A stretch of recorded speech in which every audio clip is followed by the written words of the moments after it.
Hello साथीहरू, मेरो पुरै दसैँ ब्लग एउटै भिडियोमा। अनि ऊपर देखिएको चाहिँ मेरो घर हो है साथीहरू, कुहिरेको बिचमा। अनि मेरो मम्मीको मेहनत हेर्नु न साथीहरू, कति धेरै फलाउनु भएको है। दाल, इस्कुस, अम्बक, कागती, बोडीहरू टन्नै फलाउनु भएको रहेछ। हामी चाहिँ भर्खरै पुगेको भएर मम्मीले सबै देखाउँदै हुनुहुन्थ्यो क्या हामीलाई। अनि बिहानै हेरेको त मम्मीले पुरै एक कराई दुध उमाल्दै हुनुहुँदो रहेछ। अनि ड्याडीले पनि पुरै मही पो पार्दै हुनुहुँदो रहेछ। अब हाम्रो काठको ठेकी नभएर साथीहरू, ड्याडीले चाहिँ यसैमा मही पार्दै हुनुहुन्छ।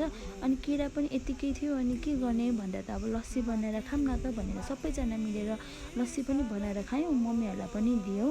अनि हामी चाहिँ पुगेको भएर मम्मी ड्याडीले कुरौनी बनाएर खुवाउनु पऱ्यो भनेर हामीलाई चाहिँ कुरौनी पनि बनाएर दिनुभयो कि।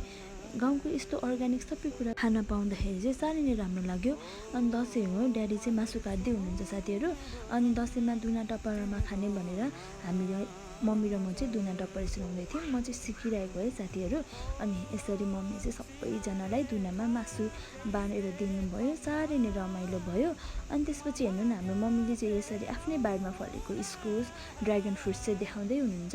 अनि अम्बक हेर्नु न साथीहरू, हाम्रोतिर चाहिँ अम्बक भन्छ, कति खानु है, कति रमाइलो के।